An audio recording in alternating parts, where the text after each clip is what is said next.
প্রার্থী ঘোষণার পর থেকেই ঘটনাবহুল কেন্দ্র হিসেবে খবরের শিরোনামে উঠে এসেছে বলাগড়। প্রার্থী নিয়ে বিজেপি এবং তৃণমূল দুই দলেই টানাপোড়েন রয়েছে। তখন চর্চায় রয়েছেন এক বাম প্রার্থী। 2021 সালে তৎকালীন বিধায়ক অসীম মাঝিকে সরিয়ে বলাগড় কেন্দ্রে মনোরঞ্জন ব্যাপারীকে প্রার্থী করেছিল তৃণমূল। বিজেপি প্রার্থী সুভাষচন্দ্র হালদারকে 5,784 ভোটে হারিয়ে ভোটে জিতে বলাগড়ের বিধায়ক হন মনোরঞ্জন ব্যাপারী। 5 বছর পর আবার বলাগড়ে প্রার্থী বদল করল তৃণমূল। এখানে তৃণমূলের প্রতীকে লড়বেন রঞ্জন ধারা, কিন্তু প্রার্থী তালিকায় নাম না দেখে চুপ করে থাকেননি মনোরঞ্জন ব্যাপারী। সোশ্যাল মিডিয়ায় পোস্ট করে তিনি বলেছেন, ওর দলে উনি কাকে টিকিট দেবেন আর কাকে দেবেন না সেটা একান্তই ওর ব্যক্তিগত বিষয়। সে নিয়ে কার কি বলার থাকতে পারে? তুমি জানো যে আমি থাকবো না, আমিও জানি যে আমি থাকবো না, কিন্তু তুমি এটা জানো না যে তুমিও থাকবে না। কেউই চিরদিন থাকবো না। কে কতদিন ছিলাম, 1 বছর না 100 বছর, সেটা কোনো বড় কথা নয়। বড় কথা কিভাবে ছিলাম, কেন ছিলাম। 5 বছর তেমন কিছু লিখে ওঠা হয়নি। আজ থেকে আবার সেই লেখার কাজে মনোনিবেশ করতে চলেছি। ওদিকে বিজেপিতে অন্য সমস্যা। বলাগড় বিধানসভা কেন্দ্রের বিজেপি প্রার্থী সুমনা সরকারকে অবিলম্বে বদল করতে হবে।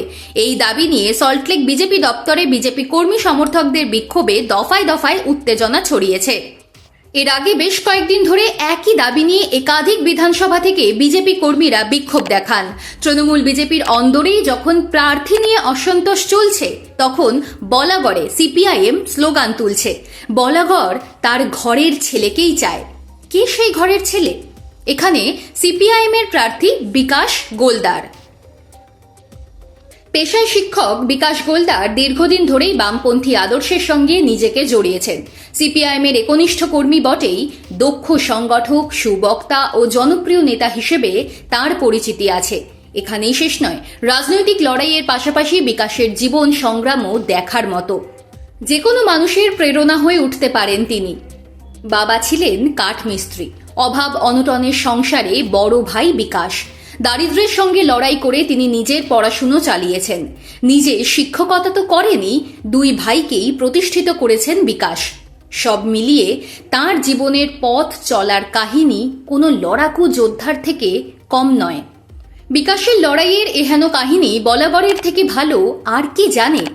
সম্প্রতি তার বিধানসভা কেন্দ্রে এক কালীপুজোয় যাওয়াকে কেন্দ্র করে বিকাশকে নিয়ে বিতর্কও হয়েছে।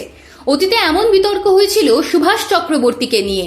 চলতি ভোটের প্রচারে ধর্মীয় স্থানে যাওয়া নিয়ে বিতর্কে নাম জড়িয়েছে মীনাক্ষী মুখার্জি ও কলতান দাশগুপ্তের।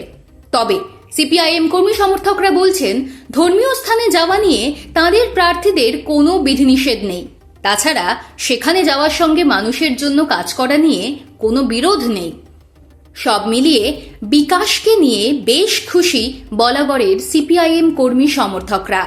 তাঁদের মতে, যার জীবনের লড়াই অন্যের প্রেরণা হতে পারে, তার চেয়ে ভালো প্রার্থী আর কাকেই বা পেতে পারত বলাগড়। লড়াই অনেক সময় ডিভিডেন্ড দেয়। বিজেপি আর তৃণমূল যখন ব্যাকফুটে, তখন কি ঘরের ছেলের পাশেই দাঁড়াবে বলাগড়?